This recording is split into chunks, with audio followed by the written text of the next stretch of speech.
Hi, everyone. Once again, my name is Victoria. I am the anti-human trafficking youth worker here at the FCJ Refugee Center. So today's workshop, as I mentioned before, we're going to be talking about engaging in online learning and time management. And so before we get started, I just wanted to, again, talk about our Uprooted series. So I'm pretty sure everyone was here when I spoke about that, but just in case if anyone wasn't here during that when I spoke about this. So Uprooted Youth Series is an access to education program that incorporates foundational academic skill building and implementation of these skills. So what this program is meant for, it's to fill kind of like that educational gap between transitioning from high school to college or university, or even those who want to enter the workforce, but they want to have some sort of educational background and maybe learn new topics, some popular topics within Canadian society. This would be a great course for if you're interested in that. It's also a great course for youth who want to prepare themselves for practice their writing as well. So that's what this program is meant to be. As you see in the poster here, it says we're going to be focusing on literature, social status, world right now. So if that's something that you want to be educated in, and also if you want to just learn some new skills so that you could take when you enter into the educational realm or even into the workforce, this would be a great program for you. So as I mentioned last week, our start date is on January 20th. 2022, so within the new year. We're going to be doing this every Thursday from 11 to 1 for 9 weeks. However, I do recognize that a lot of people work during that time. So if there are enough people that want to have this program, let's say in the afternoon or in a different day, we're totally open to changing that. This program, you will also get a certificate at the end as well. And so for the Uprooted You, it is 18 and over, just because a lot of the topics are mature topics, or just those that are more targeted towards an older audience. We do have the same program for juniors as well. So if you know any youth that are 17, between the ages 13 to 17, who are currently just looking for a place to integrate themselves or just to learn more about society and different topics, or even youth who can't access school yet. There's a lot of newcomer youth or newcomer children who cannot access school due to their status. So if you know any children like that, this would be a great program as well.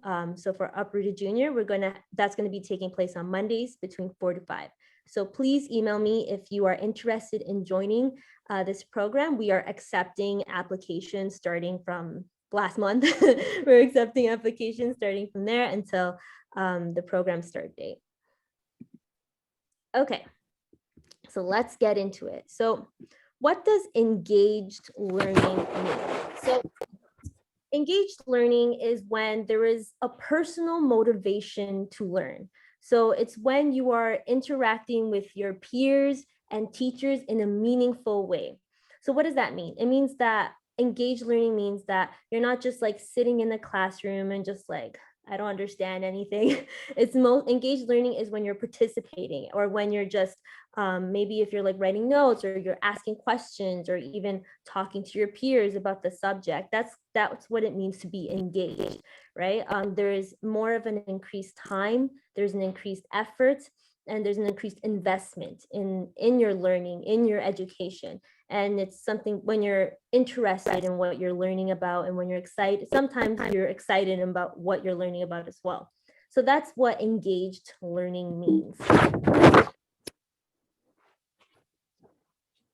So I wanted to start off talking about the challenges to online learning. So we know that obviously with all the learnings going online, there are a number of challenges that could possibly happen, but not even just online, even just in person for newcomers, and for those who have never gone to school or anything like that, or even when before you're entering into the workforce, there are some challenges when you're learning something new. So I'm really curious to hear all of your opinions. What do you think, in your experience, are some challenges to learning something new, like a new skill, a new subject, or even anything new? What are some challenges? you think? You believe?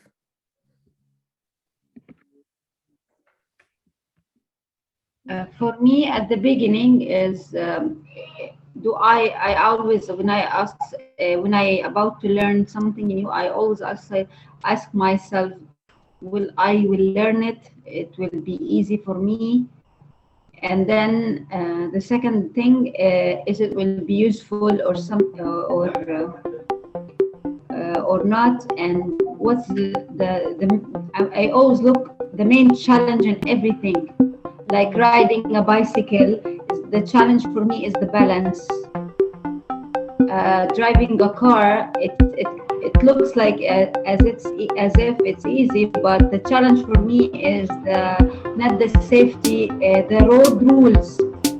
This is challenge for me. I always, when I look in everything, if I about to learn something new, especially online, I always think is it will be easy or wrong. Especially that I speak different language. English is not my main language. This is challenging for me. Yeah, thank you so much for sharing that. Yeah, of course. Like every single person has like an individual experience and challenge depending on what you believe is a challenge for yourself, right? So yeah, thank you so much for sharing that. Anybody else want to share your experience? What are some challenges to learning something new? Go ahead.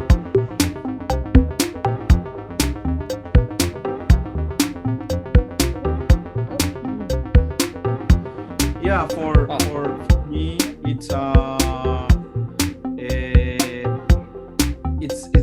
sometimes it's the language, no, because you just know about you know English or study English. Sometimes it's the language, the accents, the expressions, the body expression, the social expression, and this is a challenge for me.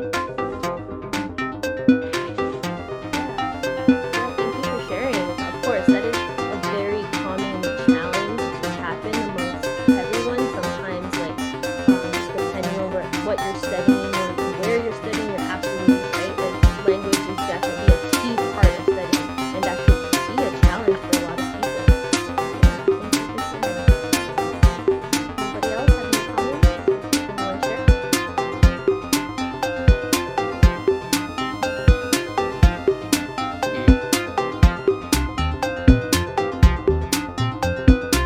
Yes.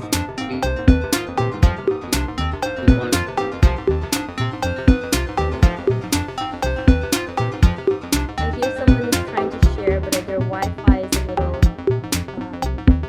not that great. If you like, you can put it in the chat. You can type it in the chat.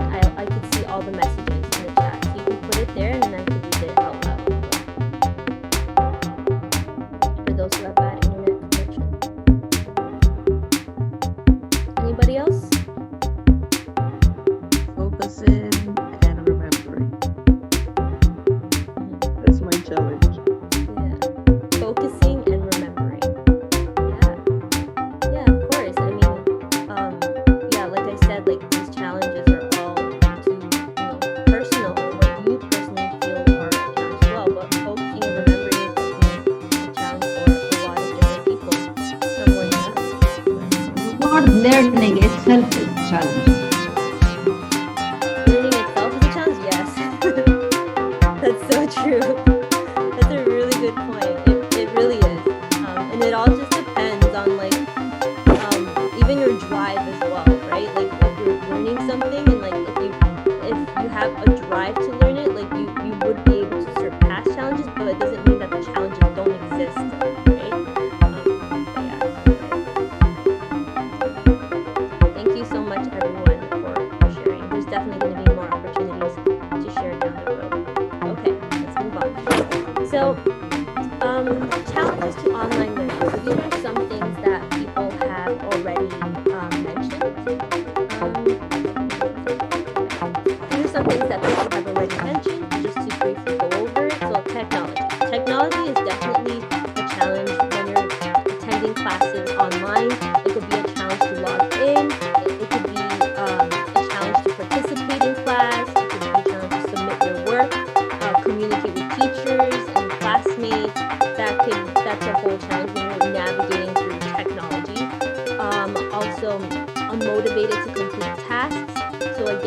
or when you are at home, sometimes it's twice as hard to avoid procrastination. So procrastination, what that means is when you're at home, you have something to do, but you just you physically and mentally feel like you don't want to do it, but you have to do it. And so you do everything else but that task that you need to do. So that's what procrastination is.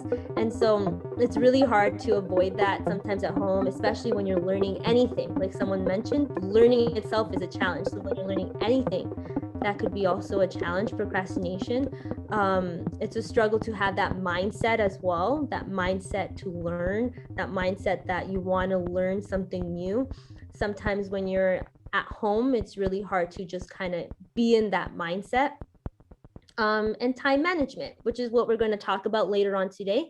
But to briefly mention, time management, it's really hard because everyone has busy lives, right? Everyone has their own lives, their own challenges, everything that they're doing in their lives. So trying to manage that time and juggling family, juggling work, juggling homework, or anything like that, it could pose as a challenge to online learning as well. Right? And we're going to go in depth with, some tips that could possibly help you out in this.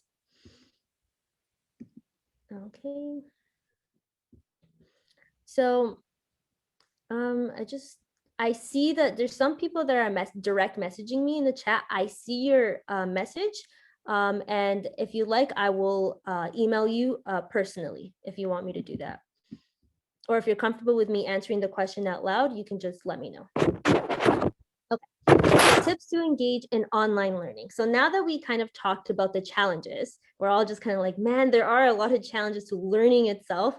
Now I just want to give some tips and tricks that could possibly help you on your journey to online learning. And like I said, everybody is different. Everyone has their own personal challenges and personal ways of learning. So these are just kind of some tips on how to kind of navigate the online learning sphere, but I would love for anyone to share afterwards if they have their own ways to kind of engage in online learning or their own ways to make it easier to learn. So yeah, so number one thing that to engage in online learning is sometimes you have to ask yourself kind of why. So basically what that is that you're asking yourself, like, why are you here? Why are you doing this? Why are you taking this class, right? So the reason why I say, like, you have to know the why behind your learning is because, during your academic journey or even during life in general, when you're trying to do something, if you don't have a purpose or if you don't know the reason why you're doing something, oftentimes you might feel like frustrated or unmotivated. And you're like, you know what? I give up. I don't want to do that anymore. Right. And it's because, oftentimes you forget, like, why am I doing this? What is your goal? What is your long-term goal? Right. And a lot of times people feel frustrated and unmotivated, and that's completely natural when you're online learning. But what's important is to just continue to remind yourself, why are you here and why you are doing this? Right. So it's important to kind of connect with yourself and connect with your learning, to find your voice and just continue to ask yourself, and why am I doing this? Why do I want to do this? And use that to remind yourself in times where, it's going to get hard or you get frustrated, right? During your online learning or learning in general experience, right? So one thing that's personally helped me is just, for me, writing helps me a lot. So when I write down, let's see, my goals, my long-term goals, my short-term goals, it really helps me in the moments when I feel most upset or frustrated that I can't get something right. I just look back at what I wrote down 5 months ago, and I'm like, okay, this is why I wanted to do this.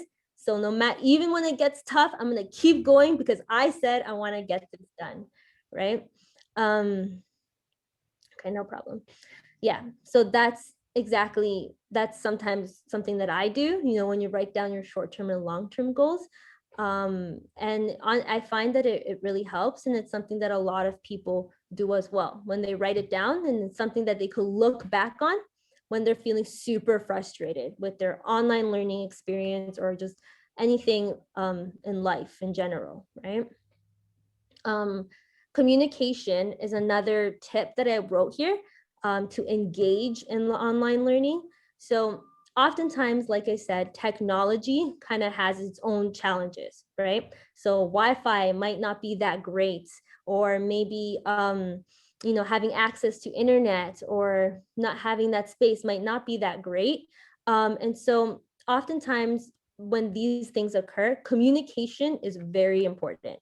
And the reason why I say this is because you want to communicate with your instructors or even with your peers as well, with your classmates, if you're having like internet issues, or if you're having any issues accessing the course content, it's really important to communicate that with your instructor so that they know that it's not because you don't want to do the work, but they know it's because you are having a challenge in accessing the content, or in fully accessing like the online content as well, or even understanding the classes or understanding in general. So I always say communication is number one when you're online learning or when you're doing any type of learning.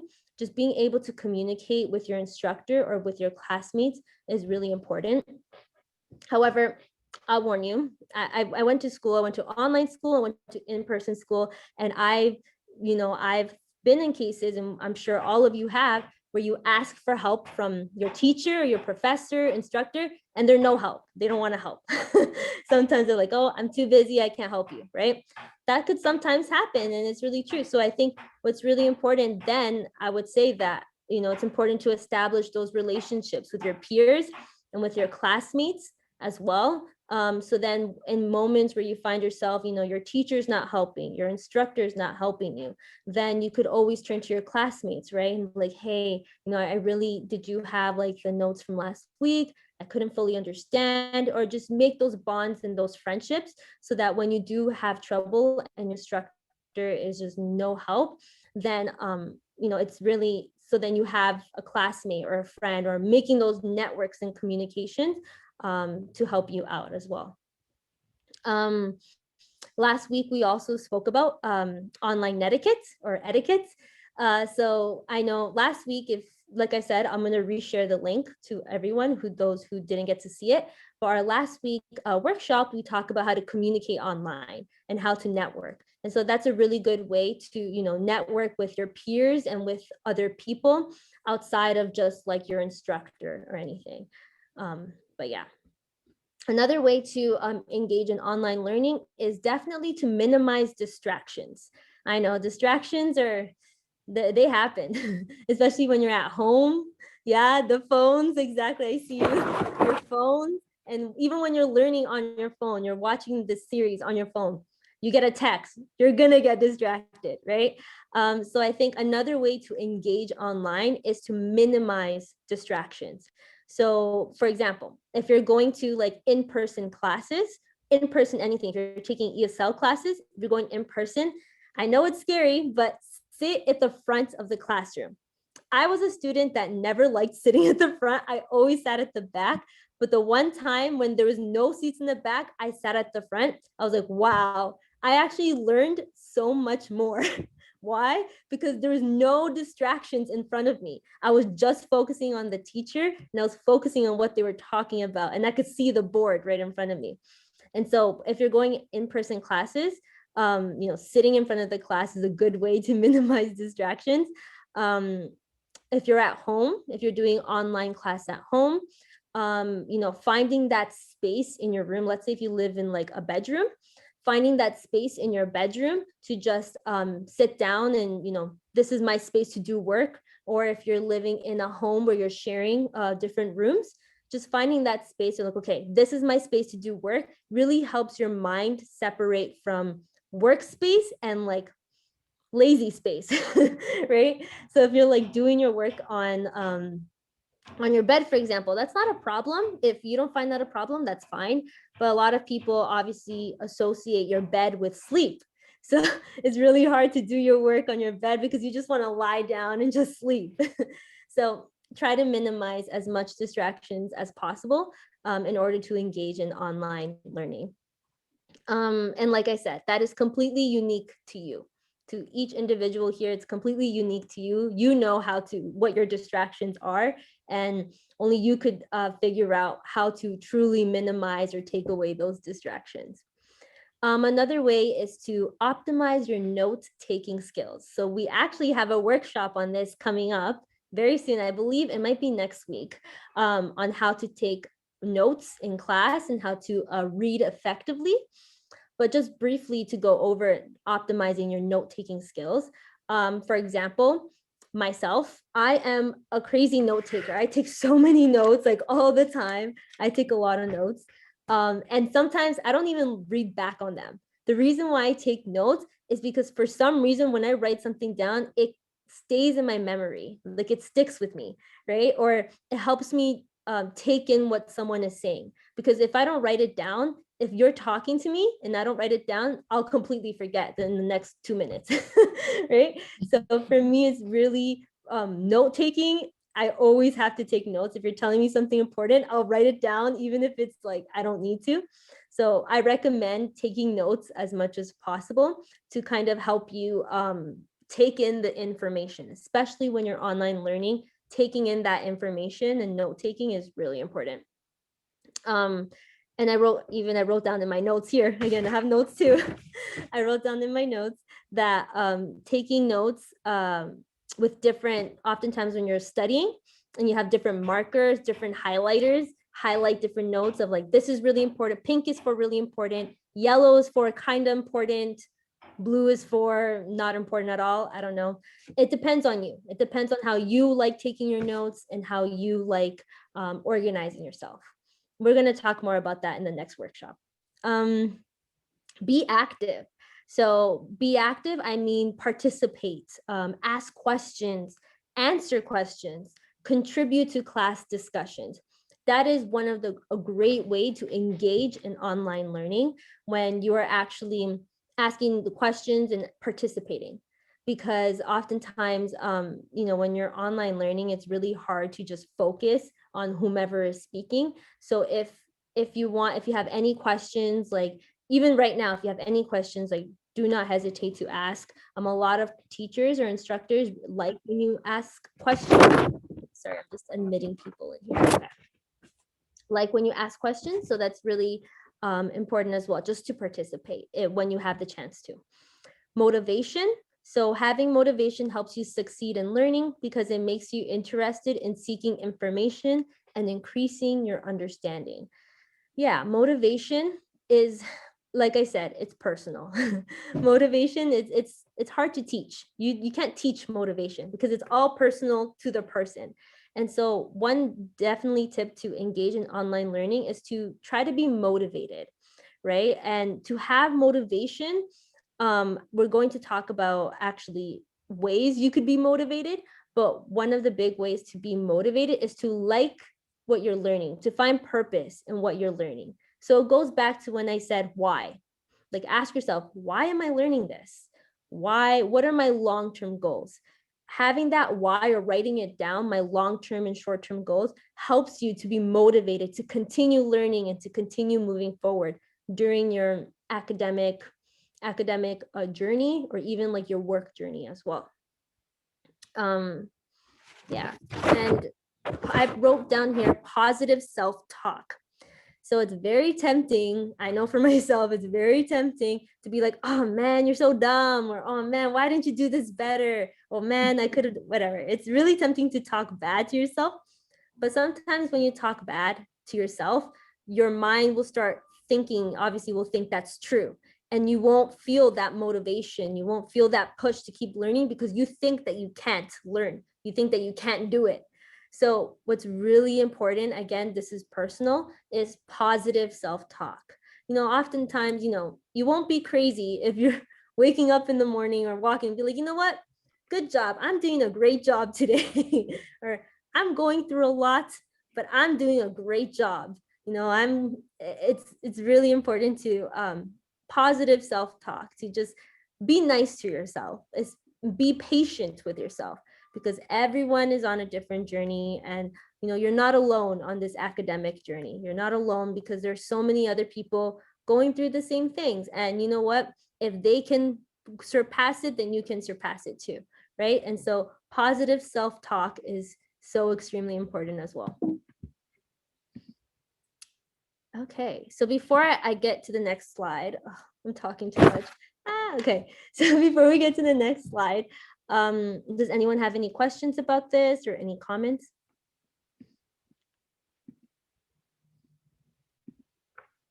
Yes, Sylvia?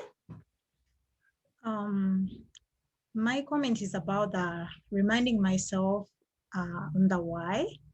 For me, I'm just sharing what I do during the start of the year. I get a chart, I note down my New Year's resolutions and if in the time or a month I can accomplish. So it pushes me. It pushes me like more of self-motivation. Yeah.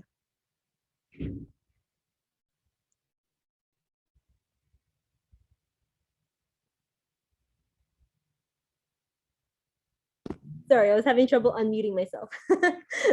Yeah, thank you so much, Sylvia, for sharing. That is so true. Often a lot of people find comfort in, yeah, writing your resolutions or motivating yourself by, writing it down and just having a conversation with yourself is really important too. Yeah, thank you so much for sharing that. Anybody else? You're welcome. No, I listen to you and I think about the positive self-talk. It's very important because for me, I am focusing the wrong way all time. But it's good when you think in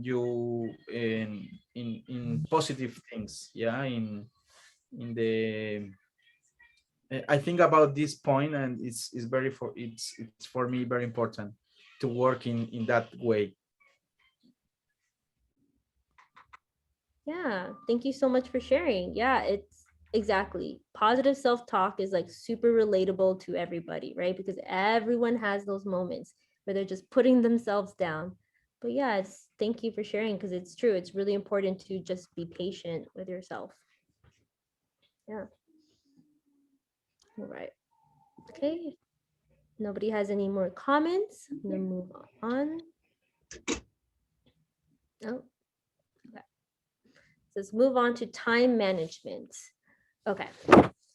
So before we go into this, can anybody name some examples of time management? What is time management? How do you manage your time? It's to organize.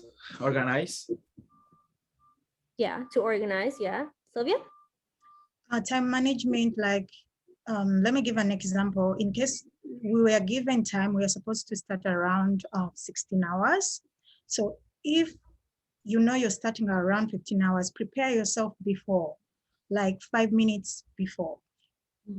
That is what I understand with time management. Oh yeah, for sure. That is definitely a part of time management, making sure that you're prepared. Sure. Yeah.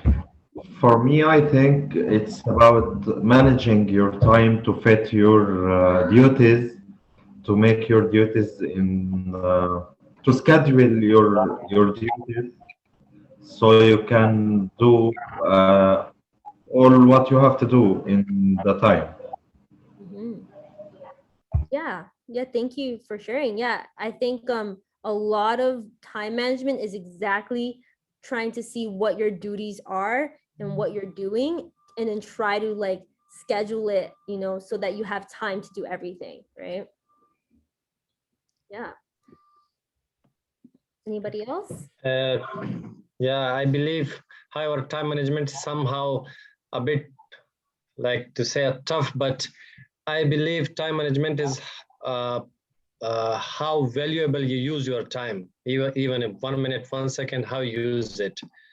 So I believe, however, it totally depends on ourselves, how we utilize our time. And in my self experience, because I think everyone has a plan, like I have my own daily plans, like in a paper like this, even if it is small one, even calling someone or emailing someone, still it's a task.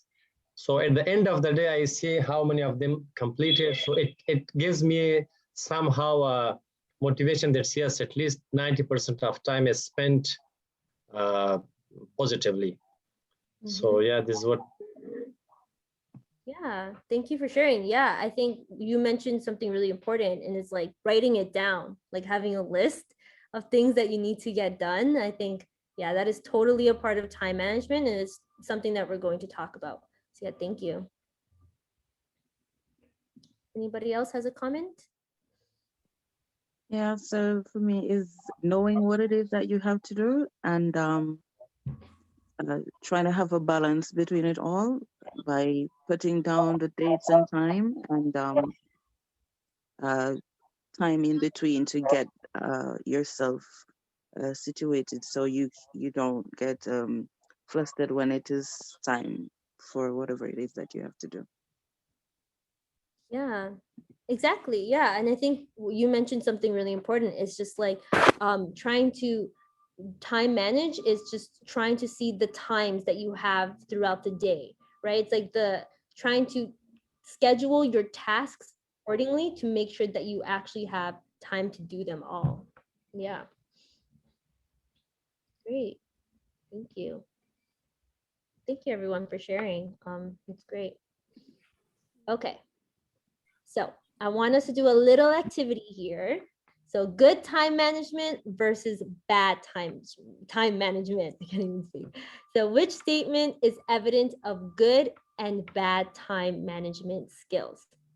So if you like, if you know how to use the Zoom function, I would like everyone to put a little, I don't even know how to use it. Let's see. There you go, reaction. Okay, so if you go to more, and you have your reaction, you see your reactions, you can either put a thumbs up. I don't think you could put a thumbs down here. I don't see a thumbs down. Okay, you can put a surprise face for thumbs down. Okay, so for the first one, the tasks I work on are the ones with the highest priority. Is that good time management or is it bad time management? Surprise face. Good. Did I see thumbs up? Good time. Okay. Yeah, great. Thank you. Yes, that is good time management. A lot of what time management is thank you, Ellie, for putting that up. Yeah. So a lot of what time management is making sure that you are getting the things that you need to get done like right away. You're getting that done first, right? You're putting it as highest priorities at the top of your list. Yeah. Second one, I find myself completing tasks at the last minute or asking for extensions. Good time management or bad time management? Bad? Okay, I see you guys. Surprise face, yes, that's bad. Oh, let's see. Surprise face.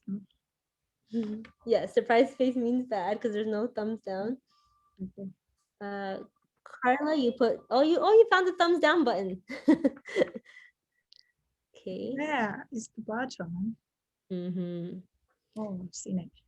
Yeah, so yeah, that is bad time management. However, like I said, be patient with yourself because, oftentimes we do have a lot going on in our lives and things just come up out of nowhere, right? So yeah, sometimes you will find yourself asking for extensions, but if this is something that is happening all the time, then you really have to reevaluate your time management skills or your list of things to do.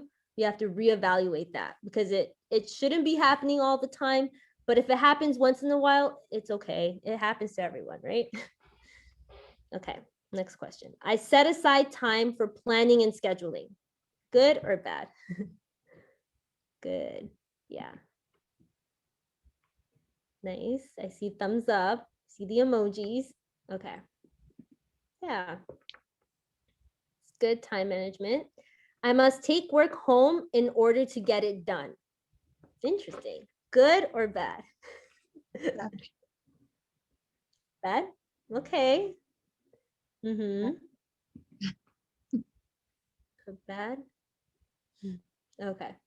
Yeah, I mean, listen, so I know, yes, that is bad time management. But like I said, be patient with yourself, because sometimes, there's a lot going on and you do find yourself having to do that. Like I personally, I'll be the first one to admit that I take home work all the time. And it's like, yes, my time management skills probably need some working on, but also, when there is multiple things happening at once, sometimes you have to do this. But regardless, if you are working and if you find that you have to take work home, that's a no-no. Take your break, go home, sleep, eat, take a break. You deserve it. But okay. Next one. I managed to complete everything on my daily to-do list. Good or bad? Good. Okay, see thumbs up. Nice. Okay. Nice. Okay, Nilo, I see your thumbs up here. I think you did it before. Oh, you did it now. Awesome. Just making sure I have everyone written down here. Okay, for attendance. Okay, cool. Awesome. Thank you everyone for participating. Yeah, it seems kind of obvious, but you'll be surprised. So a lot of people, even if it's obvious, you will find yourself in these situations sometimes. So it's important to catch yourself. Catch yourself when you are doing any of the bad ones. Catch yourself in the situation and reevaluate your priorities and your schedule. Okay, so now moving on to tips to good time management skills. Okay, so like I said, time management, it becomes really difficult and challenging when there's constantly disruptions around your home and in your life. It becomes very challenging. So I know, like for myself, when I was in online school, I had to babysit as well, my two nieces. One is 3 and one is 7. So it was very challenging with kids running around, super challenging to get your work done. But what's really important and what's helpful is keeping some of these tips that I have written here that I'm going to talk about, because it helps you manage your own time as well and try to keep things organized, even when everything around you is chaotic. So use a calendar to plan ahead. So using a calendar is a must when it comes to time management. Everyone has like most people have a phone. If you don't have a phone, it's fine. Even if you have a paper version of a calendar, it's super helpful when you have a calendar, right? Because having a calendar is a way to manage your busy schedule or to plan ahead, to plan for different events, birthday parties too, remembering your friends' birthdays. That's a good time management task as well. And yeah, calendars, it's a go-to, and I strongly recommend to use the calendar on your phone, or if you have a notebook, to have a calendar in your notebook as well, or if you have like if you could even draw one, if you don't have one, if you have a paper, you can draw a calendar if you like as well, to kind of help you schedule your things. And yeah, so oftentimes when you're using a calendar, heavy weeks, you're gonna see the weeks that you'll have like the most work to do, right? So you're gonna see a week where you're like, oh my gosh, I have like 5 different assignments due that exact same week.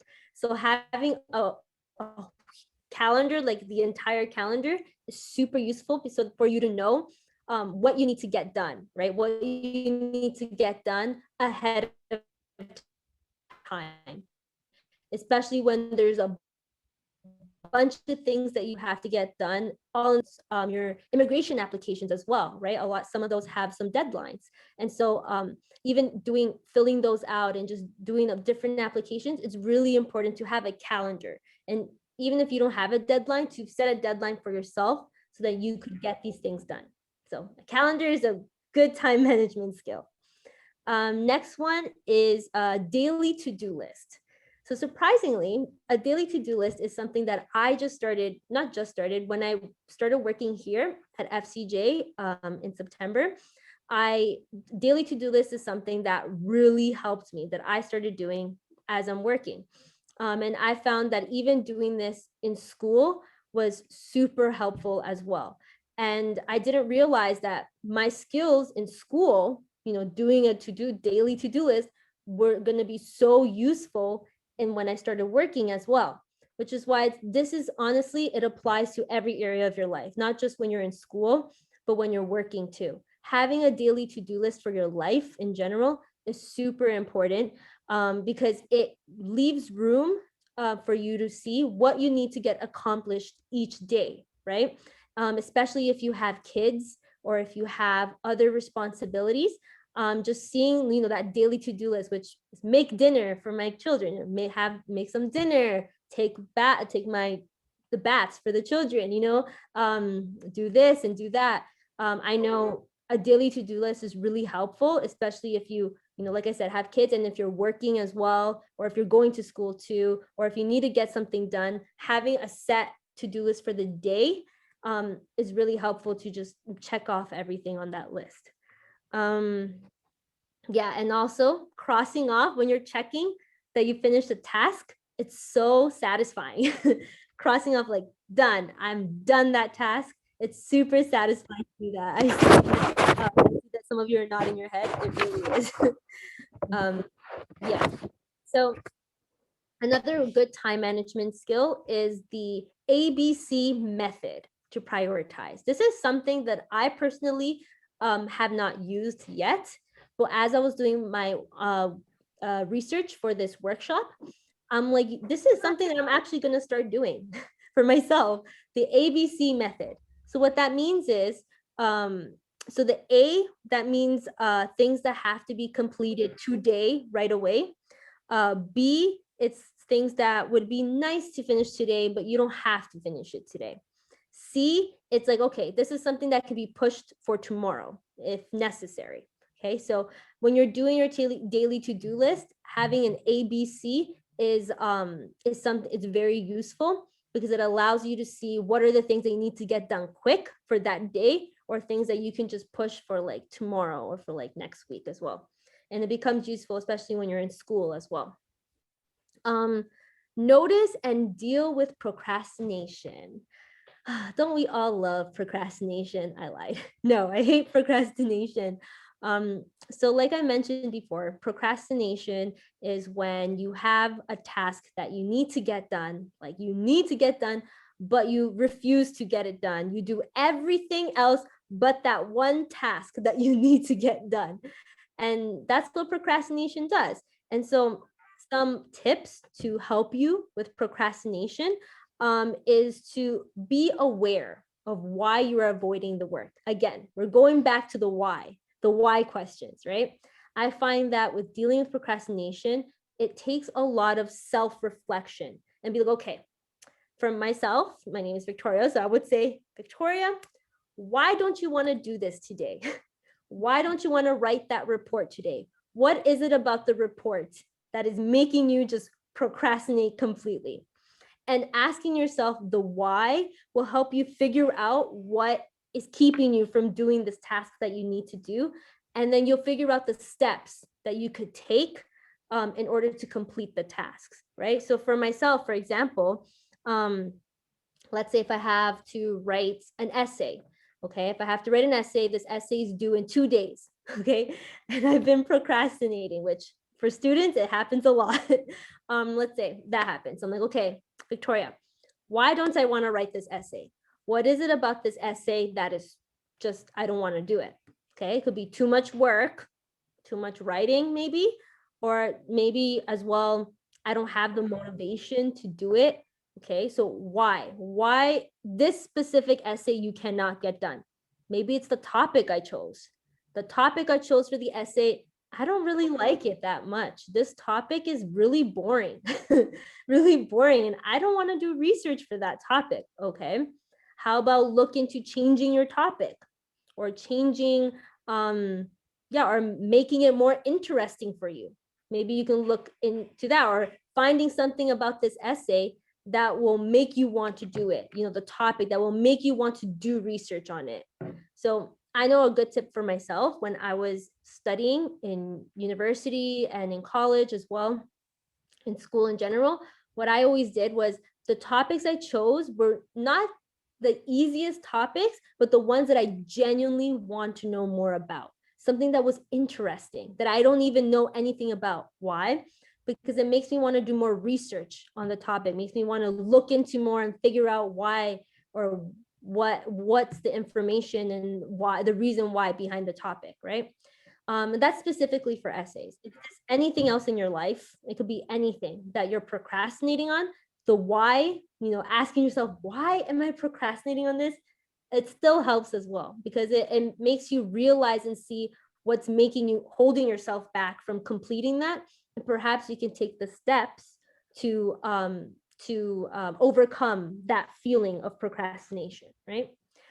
So that's a long thing about procrastination, but it's really important. That's the procrastination is like one of the enemies, the biggest enemies of time, like good time management, right? So work on one thing at a time. So that is if possible. So a lot of times, sometimes you have a lot of things that you have to do at once. What's really important is to, like I said, manage your time, make that list, work and focus on one task at a time. Otherwise, if you're jumping from task to task, I need to do this, I need to do that, da, da, da, you're not going to be able to finish that one single task because you're jumping around. So focusing on finishing that one task, it's honestly, it's so useful, and it helps you check off the things on your to-do list. And yeah, last but not least, take frequent breaks. Yeah. I personally, I forget to take breaks, to be honest, and that's something that I have to work on.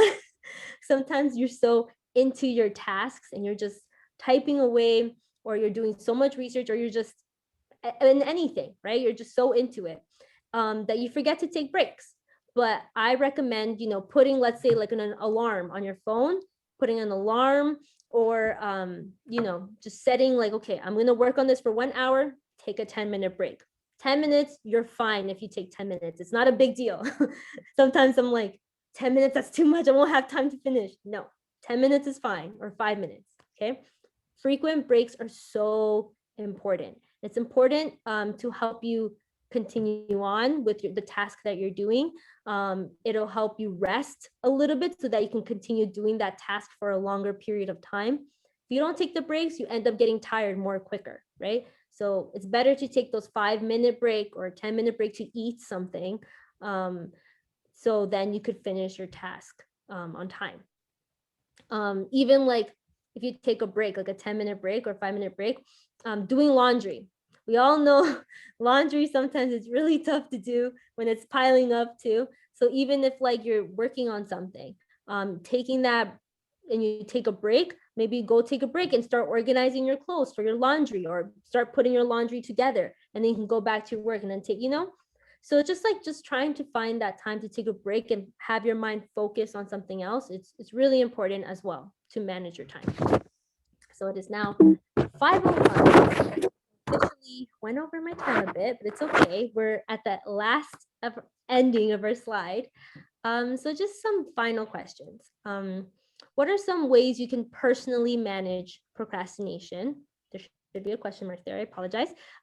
How can you build healthy learning habits? Anyone can share about your own personal experience as well.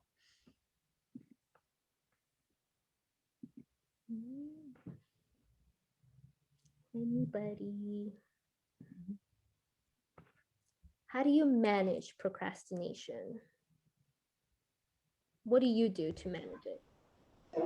Yes, for me, okay. For me, I make like checklist, and when I mark one task, just one task, it motivates me to put all the marks. So it makes me more motivated to finish the remain, to make the check, you know. So the checklist for me is helping me for this. Yeah, checklist is the way to go. Yes, thank you for sharing. Anybody else? What are some ways you can manage procrastination?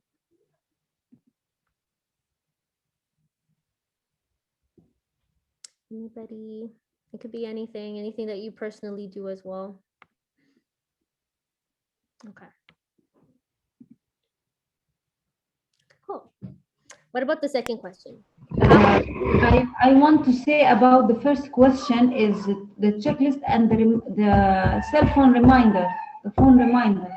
Mhm. That always will help me because I always forget my Tasks. my tasks. So I write down. I always work with notes with the notebooks. So I always write everything. Mhm. And the reminder calendar would help me a lot. Mhm. Yeah. Thank you. Yeah, that's totally true. Honestly, I use all of those tasks, all of those things as well. It's so helpful. Sylvia? For me, I use a planner, daily planner or monthly planner, just in case, and sometimes pushing myself. Mhm. There is that thing like maybe you have a deadline, you have to push yourself. Me, I manage it by pushing myself not to delay so that Mhm. I can beat the deadline. Mhm. Exactly, Sylvia. You mentioned something so important there, and it's pushing yourself. Yeah. Yes, good. Yes, motivation, pushing yourself to do the task is so Sure. important. Having that will and telling yourself, just do it. You could Yeah, do it. just do it. Exactly. Yeah, thank you. Thank you for sharing. Anybody else for either questions? Mhm. Getting dark here at the center. Sorry, I know it's kind of dark here. All right.